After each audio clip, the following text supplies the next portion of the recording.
Hey everyone, welcome to Everyday Shed. Today we're building a 12 by 20 modern lean-to shed. This is a pretty big shed that can be used for extra storage, a workshop, or even a home office. And the best part is that I made a free downloadable set of plans and material list that you can take outside and follow along. That's an easy way to get the shed built. And towards the end of the video, I'm gonna walk you through how much it costs to build a shed like this and whether it's a better option to build yourself or buy one. Let's start by putting together the 4x4 skids. Underneath the skids, we'll place a weed barrier membrane and about 4 inches of gravel. These might not completely level the ground, but it's a great way to keep the bottom of the shed clean and dry. The skids are made of 4x4 pressure treated lumber. You need 3 pieces that are 20 feet long. The problem is that a 20-foot lumber is hard to find, and even when you do, it's tough to carry by yourself. What I suggest is that you buy a 12 or even a 14-foot piece and join them together, making a 20-foot skid. If you're going to join the two pieces, I recommend using the sistering system. This means that you gotta add a 2x4 to the outside of the boards and nail them together to keep everything nice and strong. And for the skid that sits outside of the shed, you only need a one piece of 2x4 nailed to the skid, keeping them together.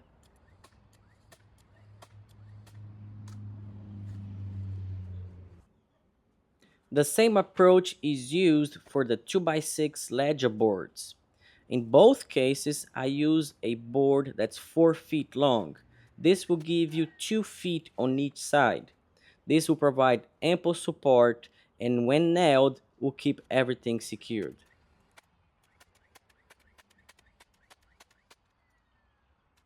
Next, you nail the ledger board in place and start building the floor. The hardest and most time consuming part is making sure that the floor is leveled. This will involve adding blocks, moving gravel until you get that perfect level base. Don't get discouraged, this is the toughest part, and once you get through this, everything will go smoothly. Once the base is level, next you need to make sure it's square. You can do this by using the 3, 4, 5 rule. You measure 3 feet on one side, 4 feet on the opposite side, and the distance between the 2 points should be exactly 5 feet.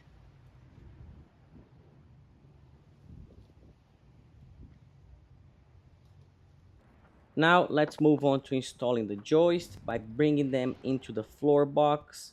I'm using 2x6 lumber that's 12 feet long. You need to cut 3 inches off the end to make sure that the shed is exactly 12 feet wide. The joists should be spaced 16 inches apart. And for securing them, I like to use 3 nails per joist. If you don't have a nail gun, you can use frame screws as well. Just be careful when cutting all the joists at once. You're gonna have 3 that are shorter because of the sistering that we did. Make sure they account for this when cutting them.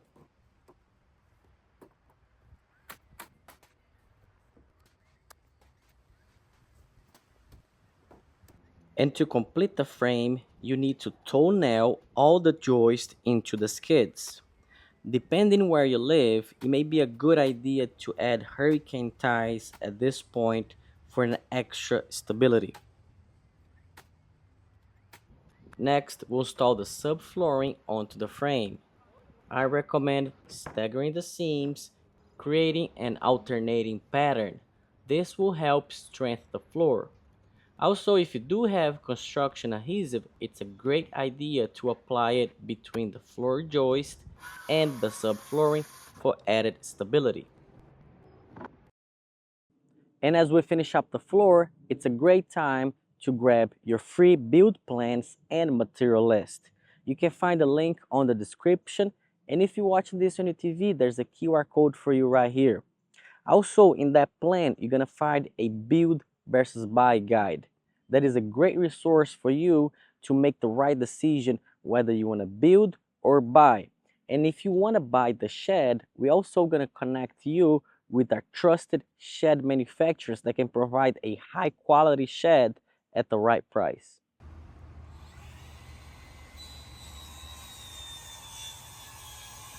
And now that we have plans ready, it's time to start framing the walls. We'll begin with the easiest ones, the side walls. In regular house construction, the studs are usually spaced 16 inches apart.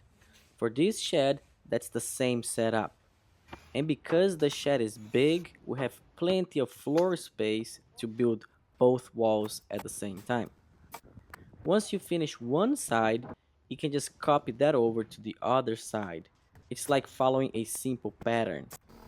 When the walls are ready, we'll lift them up and start nailing them in place, one at a time.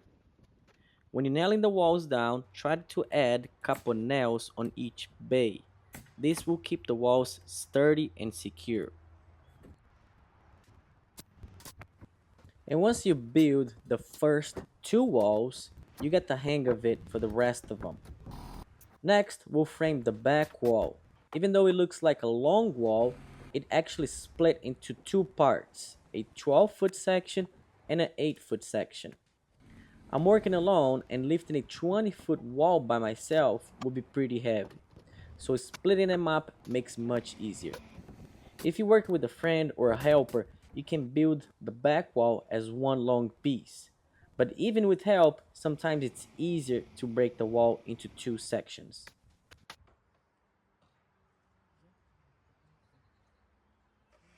Now let's move on to the front wall.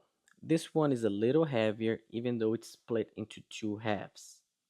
The front wall has headers for the doors and windows, and these headers make the wall heavier. This is where the free building plans come in handy.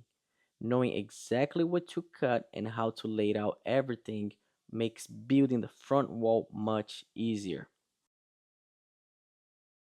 When you lift the wall into place, it's a good idea to add blocking along the edge of the floor framing. This will help keep the wall from slipping out. Just like the other walls, once the front wall is up, be sure to add couple nails to each section. Then nail one wall to the other, checking for plumb, making sure it's straight up and down. And now we're down to framing the last wall section. This one, it's a small 8-foot wall. It does have a window, but since you've been framing for a while now, it should be much easier to put it up. And when you think you're done, there's one last piece of framing to do, and it's this triangle section above the side wall. First, you take a 2x4 that's long enough and you set it against the side of the wall. Then you mark and cut the 2x4. Next, we'll nail a small piece of blocking against the front wall to hold up the longer 2x4 piece. And once that's in place, all there's left to it is fill in underneath with blocking to finish it off. You do this for both sides, and now we can say that you're fully framed out. And now we're adding Tyvek house wrap to help keep water and air out. This is a small investment that pays off, especially if you ever want to condition the inside of a shed in the future. A house wrap is well worth the money. Once the Tyvek is on, you can secure it with staples along the framing studs. Then all there is left to is cut out the spaces for doors and windows. As you cut them out, be sure to fold in the Tyvek around the edges. This will help protect against water intrusion in the doors and windows. And I know building a shed this size can feel a bit complex and intimidating. But as you follow along with this video, remember you're not alone. And don't forget to grab the free building plans we have available. The plans in conjunction with this video is a great resource to help you build your own shed. So make sure to check the description below or if you watch this on your screen, there's a QR code for you.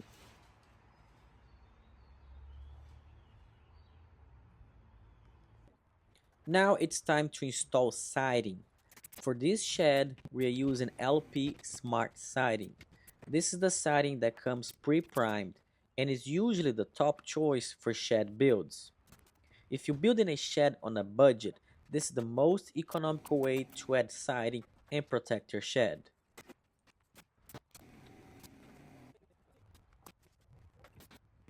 First, I like to install the siding on the front wall and then go back to cut out the windows and doors. To cut out a window, I use a level to trace out the edges of the window, then I run a circular saw along the lines, making the cut. Once you have cut out a window a few times, it gets pretty easy. You just repeat the same process on the other wall.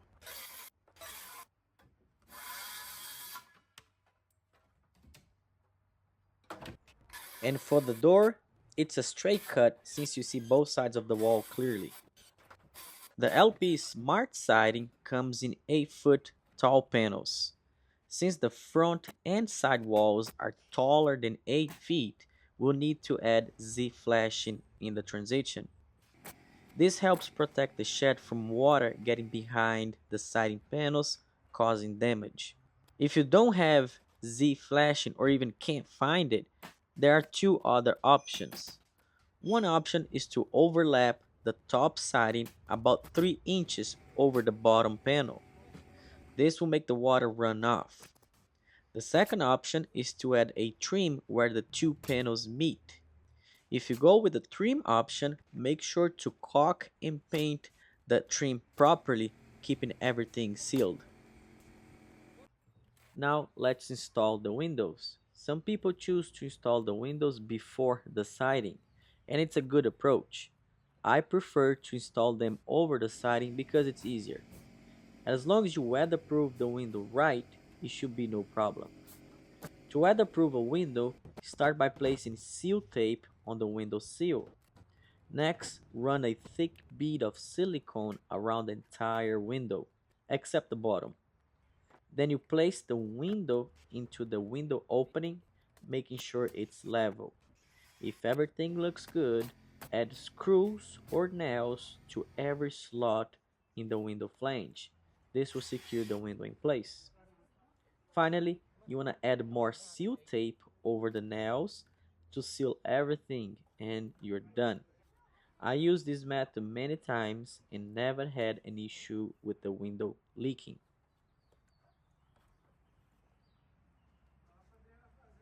At this point, I usually go ahead and install the rafters. For this shed, we're using 2x6 lumber to create the rafters.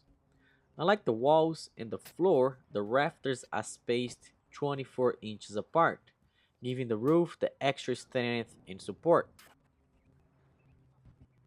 To make a rafter, I start by laying the 2x6 on top of the front and back walls. Then I mark how much of overhang I want for the rafters. Then I place the mark in the front edge of the wall to set the starting point. Next, using a half inch of plywood, I make a mark on the seat and the heel of the wall. I repeat the same process for the back of the rafter, marking the other side.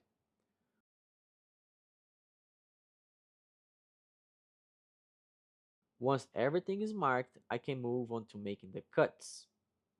Be sure to test fit the rafters first, and if it works, feel free to copy these measures over to a new piece of 2x6 and cut the remaining rafters.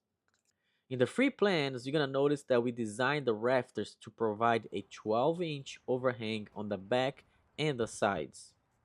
This design is gonna leave us a nice 3-foot overhang on the front, which not only looks great but also keeps rainwater away running down the sides of the shed.